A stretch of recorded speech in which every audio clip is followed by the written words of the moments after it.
خلاص بوت مستر المفروض ان هو ضاف لنا بعض المحافظ اللي هنبتدي نربطها، مثال باينانس، اوكي اكس، باي بيت، وولت انتليجرام اللي هي محفظه التليجرام، والمفروض عندنا الاي بي اي اكستشينج، والمفروض ان دي ما عليهاش اي رسوم. بس في مشكله بتواجه كتير منكم دلوقتي. المفروض يا محمد انا ربطت مثلا محفظه التليجرام وعايز احول لباينانس، ربطت اوكي اكس وعايز احول لباي بيت، ربطت مثلا من تحت من هنا الاير دروب الخاص بيا ومش لاقي حاجه عندي اسمها تشينج وولت ادريس او سيت از فايلوت ويزدرول اوبشن، اللي هو مش لاقي خيار ان انا اغير منه ربط المحفظه الخاصه بيا. اعمل ايه؟ والاهم من كده، لو انا سحبت العملات الخاصه بيا بعد ما ربطتها مثلا على محفظه التليجرام، هل مش هقدر ابيعها وشغل شهور ضاع مني على الفاضي، ولا الكلام ده كلام خاطئ؟ فعشان اكشف لك التفاصيل دي كلها من هنا هقدر اقول لك انا محمد، ودي قناتكم مدرسه اشباح النت. ما تنساش اللايك، ولو انت جديد معانا ما تنساش تعمل سبسكرايب في القناه وتفعل الجرس فور كل الاشعارات عشان يوصلك كل جديد. ويلا بينا نبدا ونكمل باقي الحكايه، وخلينا نتوجه مباشره كده على الاير دروب الخاص بينا. احنا ربطنا في فيديو سابق باينانس، المره دي هنربط اوكي اكس ما علينا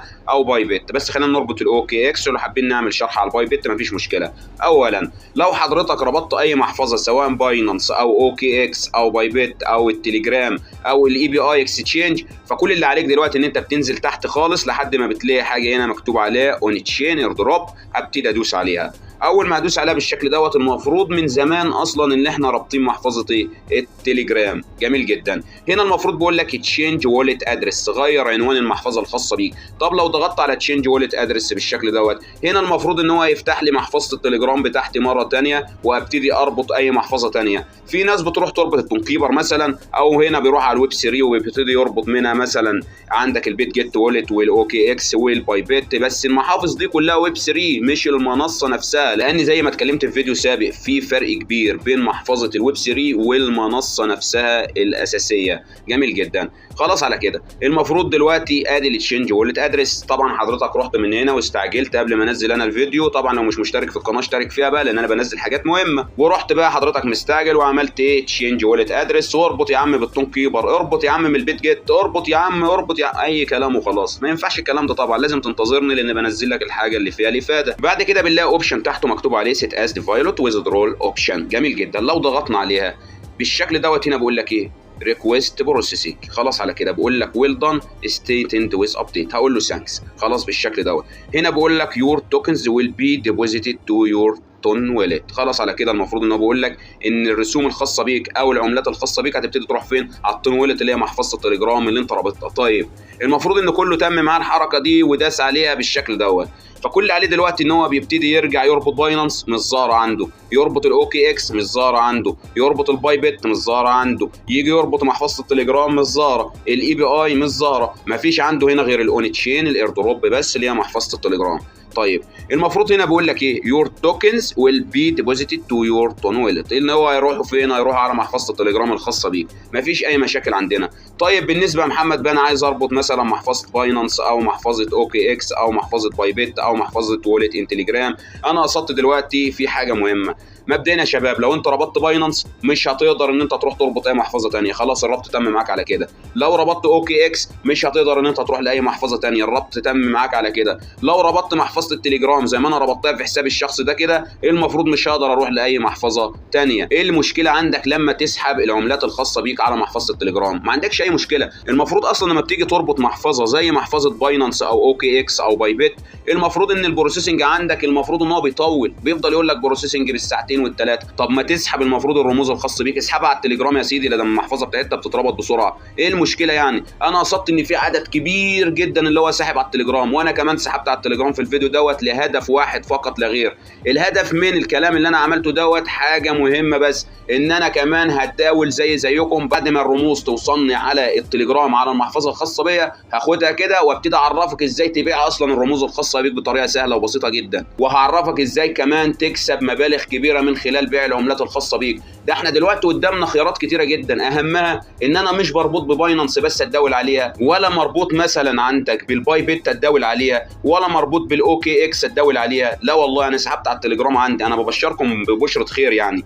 انا دلوقتي سحبت على التليجرام عندي. بعد ما سحبت على التليجرام عندي او الاون تشين اير دروب الخاصه بيا اللي هي المفروض تون وولت الخاصه بيا، خلاص على كده يا شباب. ايه المشكله عندي دلوقتي؟ فين المشكله في ان انا سحبت العملات بتاعتي على اي محفظه؟ ما هي هتوصلنا على المحفظه الخاصه بيا وابتدي ان انا ابيعها. طيب انت مربوط دلوقتي بعملتك على باينانس، العملات وصلت على باينانس، فانا خلاص لازم ابيعها على باينانس. طيب بالنسبه لنا احنا على التليجرام كده كده هيكون العمليه سهله وبسيطه جدا. والله لقيت ان سعر باينانس اعلى، هودي العملات اللي معايا على باينانس. لقيت ان سعر الاوكي اكس اعلى، هوديها هناك على الاوكي اكس، وهكذا يعني. مش عايزك تشغل بالك، بس الحاجه الاهم ان اي محفظه يا شباب، اي محفظه عندنا المفروض بالشكل دوت ان هي بتتربط مره واحده. خلينا نتوجه لحساب تاني، وبالشكل ده المفروض ان عندنا ده حساب تاني. خلينا ندخل هنا على الاون تشين مره تانيه. هنا بقول لك ان احنا ما عملناش اي حاجه، فلو ضغطنا على كونكت وولت بالشكل دوت، فهنا بيبتدي يبعت طلب. خلاص على كده ريكويست بروسيسنج، وبيبتدي يخرج من البوت. خلاص على كده. ليه الكلام ده؟ لان المفروض هنا ان هو ربط محفظه التليجرام الخاصه بيك اللي هي مكتوب عليها اون تشين. يعني عندك الاون تشين وعندك الوولت ان تليجرام الاثنين واحد. ادي الاير دروب الخاص بينا، وخلينا كده ندخل على الاون تشين. المفروض ان هو لسه ما اتربطتش بالشكل دوت. اوبن وولت ان تليجرام ما اتربطتش. طيب هل ممكن نكرر العمليه؟ بتفضل تكرر في العمليه دي. وبرضه عشان اثبت لك ان الوولت ان تليجرام واحد بالشكل دوت، لو ضغطنا على كونكت وولت هنا المفروض بالشكل دوت ايه؟ ريكويست بروسيسنج. جميل جدا. خلاص على كده. ادي اللي يهمك من التليجرام. طيب يا محمد مثلا انا دلوقتي ربطت محفظه باينانس، هل ينفع احول للتليجرام؟ لا طبعا.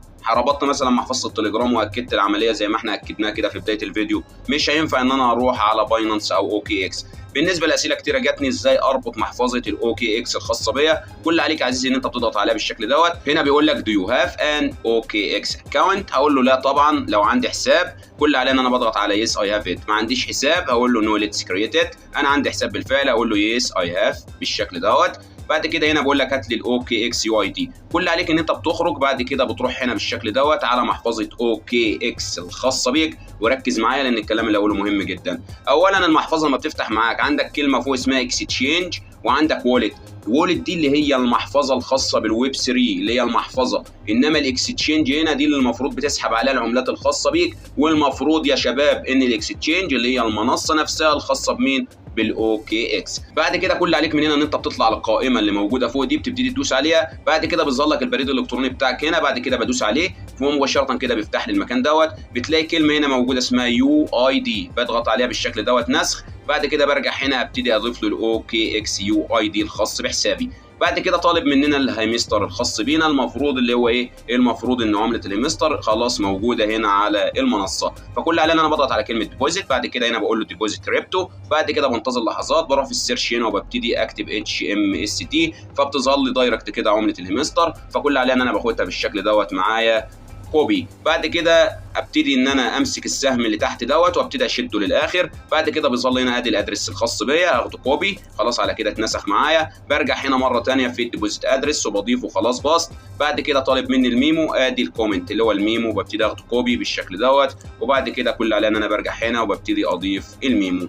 بعد كده كل اللي عليا بالشكل دوت اقول له سيف اند تشوز. خلاص على كده ابتدي انتظر لحظات. بعد كده بيقول لك ويل دون ستي تند ويز ابديتس، هقول له ثانكس بالشكل دوت. ادي محفظه اوكي اكس اكستشينج اتربطت عندنا بطريقه سليمه ومن غير اي مشاكل. يعني المفروض العملات الخاصه بيا اللي هتوصل عندي هنا هتوصل فين؟ على اوكي اكس اكستشينج. خلاص على كده اتربطت معايا من غير اي مشاكل. طبعا جميع الحاجات دي بتحتاج رسوم، الا الاي بي اي اكستشينج هو كاتب لك عليها من غير اي رسوم. فده كان كل اللي معانا النهارده. عملت لك المفروض شرح وربطنا في باينانس مع بعض، وادي الشرح الثاني المفروض ربطنا في محفظه تليجرام ومحفظه اوكي اكس. ان شاء الله هنبتدي بقى العملات الكتيره اللي معايا على التليجرام، فاعرفك ازاي بتحولهم لان عدد كبير اخطاء في ربط المحفظه. وانا لحد هنا بكون انتهيت. اشوفكم في الفيديو الجاي على خير. سلام يا قمر.